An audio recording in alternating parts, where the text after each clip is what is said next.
नमस्कार दोस्तों, library science की यूट्यूब क्लासेज में आपका स्वागत है।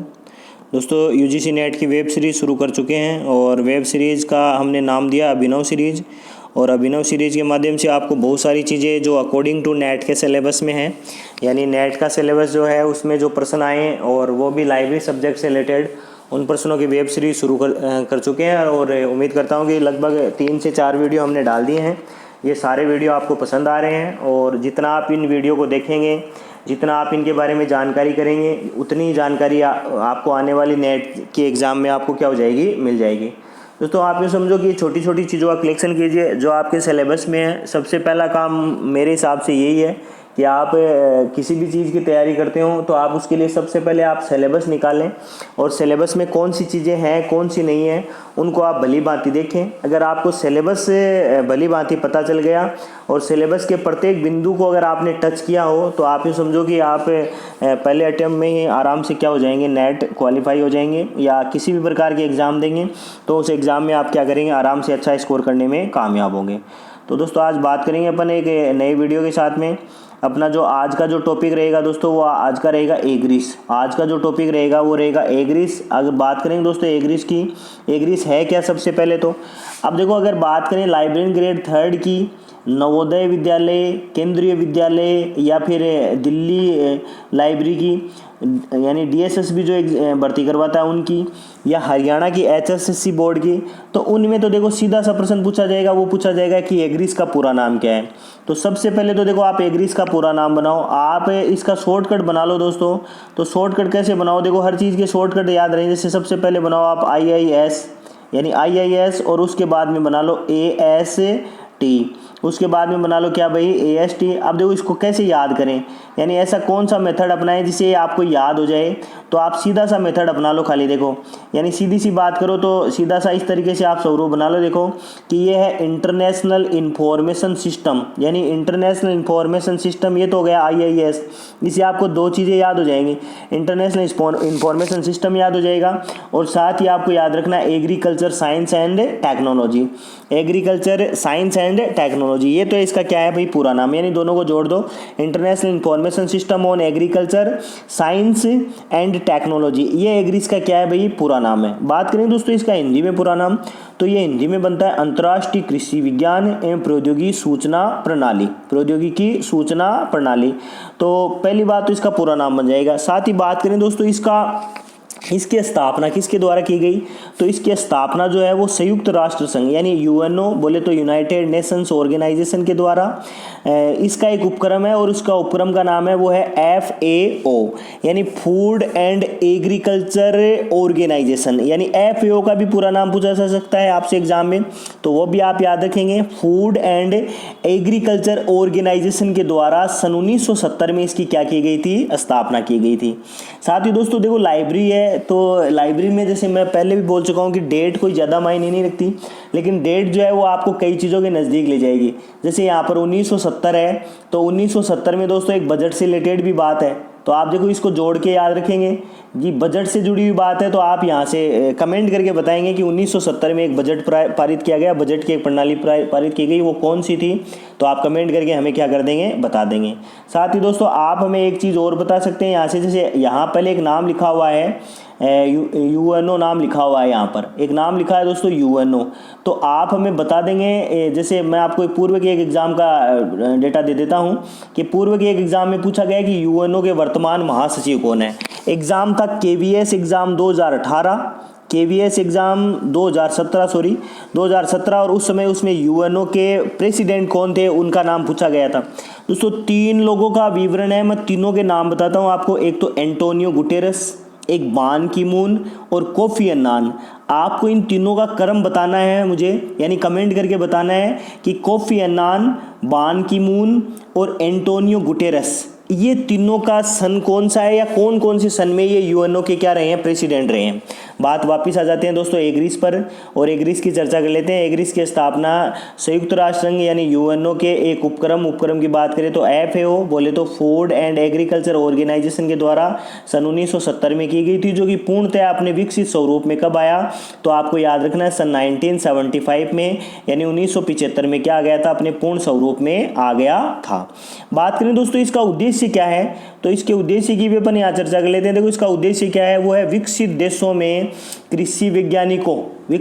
में कृषि वैज्ञानिकों एवं अनुसंधानकर्ताओं को वांछित जानकारी प्रदान करना और साथ ही विश्व स्तर पर कृषि साहित्य के लिए व्यापक और एक अपडेट सूची का क्या करना भाई, निर्माण करना। देखो दोस्तों यहाँ अद्यतन लिखा हुआ है हिंदी की भाषा में, कुछ एक चीजें बड़ी क्लिष्ट हैं, तो आप अद्यतन को अगर बात करें अंग्रेजी में, तो अद्यतन को अंग्रेजी में क्या कहते हैं भाई, अपडेट कहते हैं, तो वो आप याद रखना। यानी इसका मेन उद्देश्य क्या है, तो पहली बात तो कौन से देशों में, तो विकासशील देशों में। कहाँ, तो कृषि वैज्ञानिकों और अनुसंधानकर्ताओं यानी जो एग्रीकल्चर साइंटिस्ट हैं वो और जो रिसर्चर हैं उनके लिए क्या करता है ये वांछित सामग्री, और साथ ही जो एग्रीकल्चर का जो लिटरेचर है उसके लिए एक क्या करता है, बड़े प्रकार की अपडेट जो सूची है उसका क्या करना चाहता है, ये निर्माण करना चाहता है।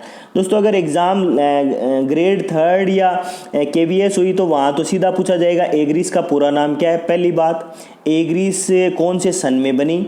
दूसरी बात, एग्रीस को बनाता कौन है, तो FAO। तीसरी बात, चौथी बात, FAO का पूरा नाम क्या है। यानी छोटे छोटे प्रश्न जो है वो एग्जाम में क्या है, ज़्यादा पूछे जाने की संभावना है। तो एग्रीस का पूरा नाम आ सकता है, सन आ सकती है, कब बनता है, कब पूर्णतः स्वरूप में आता है, FAO का पूरा नाम क्या है, या FAO किसके अधीन कार्य करता है। तो ये छोटे छोटे प्रश्न जो हैं वो 3rd ग्रेड में आ सकते हैं। लेकिन नेट के सिलेबस में कुछ इस प्रकार के प्रश्न भी आ सकते हैं, उनकी भी यहाँ चर्चा कर लेते हैं। बात करें दोस्तों एग्रीस द्वारा प्रदान की जाने वाली सेवाएं और प्रकाशन कौन से हैं, तो एग्रीस के द्वारा देखो एग्री इंडेक्स जारी की जाती है, एक तो एग्री इंडेक्स जारी की जाती है, साथ ही ये एग्री मैग्नेटिक टैब नाम से एक प्रकाशन करता है, और क्या करता है, तो ये एग्रीस ऑनलाइन सर्विस प्रोवाइड करता है, और एग्रीस CD-ROM क्या करता है, ये जारी करता है। अब देखो इनकी बात कर लेते हैं। एग्रीस इंडेक्स की बात करें दोस्तों तो ये एक मासिक अनुक्रमणिका पत्रिका है। अनुक्रमणिका पत्रिका बोले तो दोस्तों ये एक इंडेक्सिंग जनरल है। एक क्या है भाई, इंडेक्सिंग जनरल है। और इसकी आवृत्ति कैसी है दोस्तों, तो इंडेक्सिंग जनरल है पहली बात तो। और आवृत्ति की बात करें दोस्तों तो इसकी आवृत्ति कैसी है, इसकी आवृत्ति मंथली है। कौन जारी करता है दोस्तों, तो एग्रीस जारी करता है। यानी पहला महत्वपूर्ण प्रश्न यहाँ से क्या कर सकते हैं, आप शामिल कर सकते हैं। और पहला महत्वपूर्ण हो गया यहाँ पर क्या हो गया, वो हो गया एग्रीस इंडेक्स। अब एग्रीस इंडेक्स के आगे की बात कर लेते हैं दोस्तों।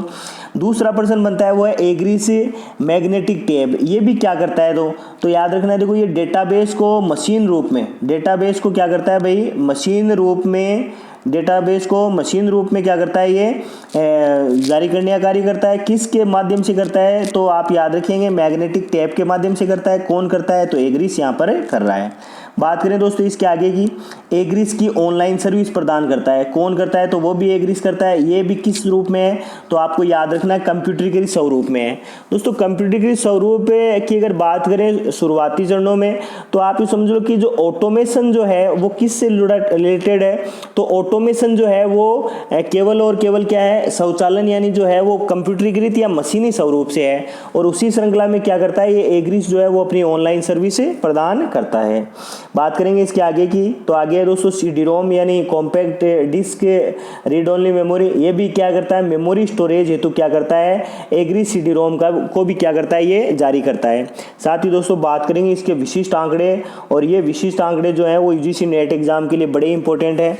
कि अगर बात करें विश्व में कितने देशों में, तो आप जानते हैं दोस्तों लगभग विश्व के 128 यानी 128 देशों के अंदर इसके राष्ट्रीय केंद्र हैं, और साथ ही 17 अंतर्राष्ट्रीय स्तर पर भी क्या बने हुए हैं, इसके सेंटर्स जो है वो बने हुए हैं। और ये क्या करता है, देखो ये एग्रीस जो है वो वर्तमान में निवेश कार्य में भी क्या करता है, सहयोगी के रूप में अपनी भूमिका क्या कर रहा है भाई, निभा रहा है।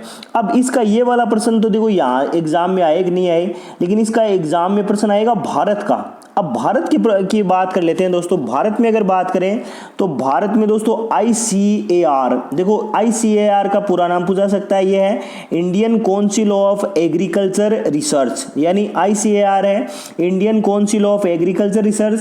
और इसके द्वारा क्या किया जाता है, एग्रीस के कार्यक्रमों की इसके द्वारा एग्रीज के कार्यक्रमों की भारत में क्या की जाती है भाई, देख रेख की जाती है। और यूँ समझो कि ये भारत के अंदर ये कोऑर्डिनेशन सेंटर यानी भारत के अंदर एक समन्वय केंद्र की अगर बात करें तो समन्वय केंद्र के रूप में कौन स्थापित है भाई, वो ICAR है। दोस्तों ICAR के माध्यम से आप यूँ समझो कि जो भी एग्रीकल्चर से रिलेटेड जो भी रिसर्च होते हैं उन सबको क्या दिया जाता है, बढ़ावा देने का कार्य किया जाता है। अब बात कर लेते हैं प्रतिवर्ष ये क्या करता है। देखो प्रतिवर्ष भारत में लगभग 3500 संदर्भ ग्रंथों को ये क्या करता है, एग्रीज में भेजने का कार्य करता है। यानी एग्रीज के अंदर कुल भारत का योगदान की अगर बात करें दोस्तों, तो कुल भारत के योगदान को आप याद रखना है, लगभग 3.40% क्या है भाई, भारत का इसमें क्या है भाई, योगदान है। तो छोटा सा विवरण है और इस विवरण को कौन जारी करता है भारत में, तो वो ICAR करता है, Indian council of agriculture research के द्वारा किया जाता है, समन्वय के अंदर है। लगभग 3500 संदर्भ ग्रंथ यानी रेफरेंस बुक्स जो है वो कहाँ भेजता है भाई, एग्रीज में भेजता है।